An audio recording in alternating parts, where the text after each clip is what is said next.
Welcome back to Dash Lab.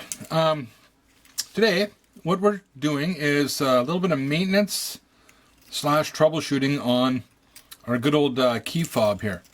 I found they were intermittent, so oh, yeah, there it's working now. Wasn't working before. What about this guy? Okay, quite often. You push the button and nothing happens. The little red lights don't come on. And I go in there and you change the battery. And then maybe a month later it would be dead again. So what I found is that I think it's just a matter of cleaning up the contacts where the battery are. So this will be a lesson in replacing the battery in your key fob. This is a 2017 Honda Ridgeline product. And also maintaining the battery terminal. So to get into where the battery is, there's a little slide there. You click that and that brings out your key. So if your battery is dead and it doesn't work, you can get into the car or the vehicle using that key. And then to start it, you have to put this close up to the starter button, push your foot on the brake and hit start. And this will there's some electronics in here that are activated through induction, probably some sort of an antenna circuit, and you can start your car if this is in very close proximity to the start button.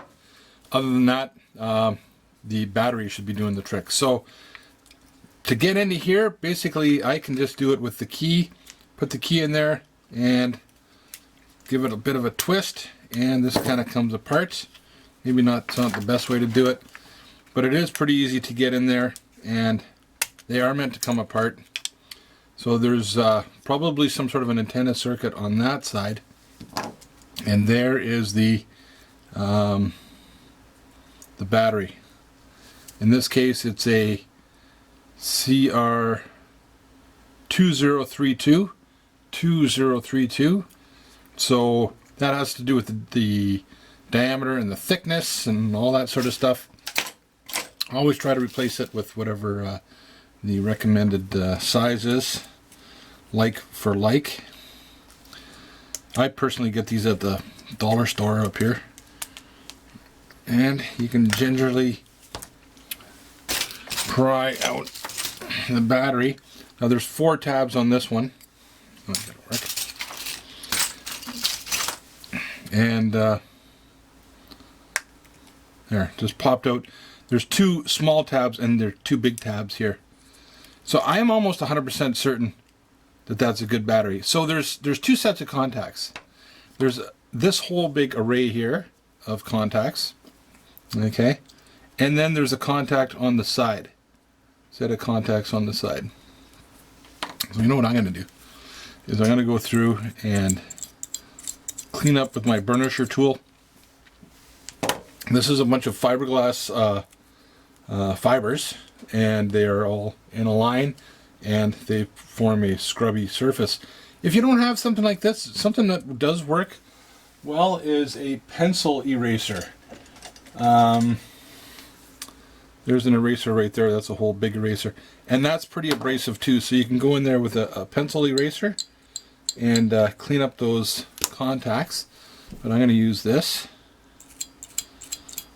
So what I find is, quite often, if this is not working, I simply take the battery out, spin it around, and I think that deoxidizes or rubs on the contacts, and that's usually enough to get me electrical connection. So quite often it looks like the battery's dead, but it's not. And when you replace it, you disturb any oxidization on there, and that's enough to get contact and make it work. Now, one other little thing I'm going to do, I'm going to go in here and on the shell side, I'm just going to pop those out, spring them out a bit to make sure that they end up having good contact. You don't want to permanently bend them, you just want to put a bit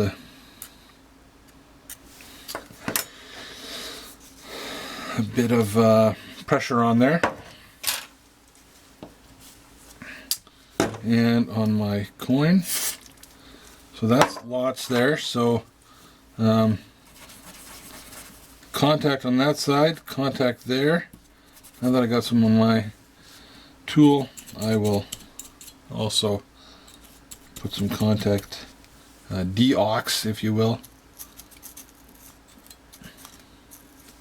The contacts there. So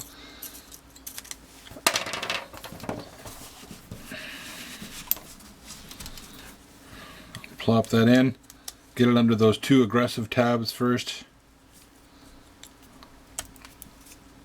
Pop it in there, and we can see everything's working. It simply snaps back together. It simply, well, that's firm now, and hopefully that does it. So I know I before I came down today, I tested this and it was completely dead. I don't even know if you can tell, the light looks even a little bit brighter. Once again, on the second set, same thing, pull it apart, get in there with some sort of a 2L. You can see this has been apart recently.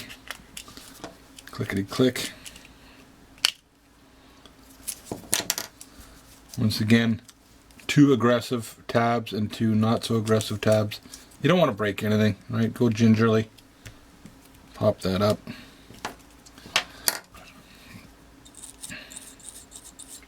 Clean, clean, clean, clean. Now there's 4 contacts there.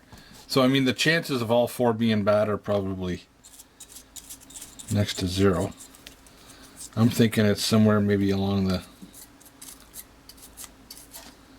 And there's 2 contacts for this side because you got, you know, the positive and the negative, right? So there's an insulator between this part right here. I don't even know if you can see that. I know it there. So this is the positive and that's the negative of your battery. So these are contacting the negative and these are contacting the positive. Let's just give it a little bit of a spray here. Clean, clean, clean.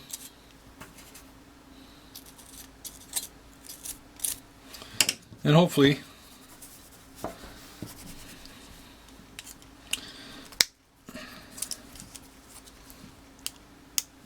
nice and bright.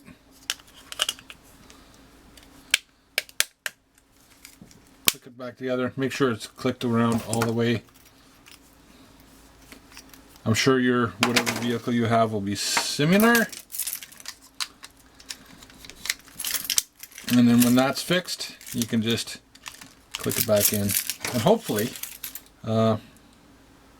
you end up with good working key fobs. That's all I got for you today on the DAS Lab. Thanks for joining us. If you like what you see, you know what to do. Subscribe down there, hit that like button, and be safe, have fun, and for God's sakes, don't get any on you. See you next time.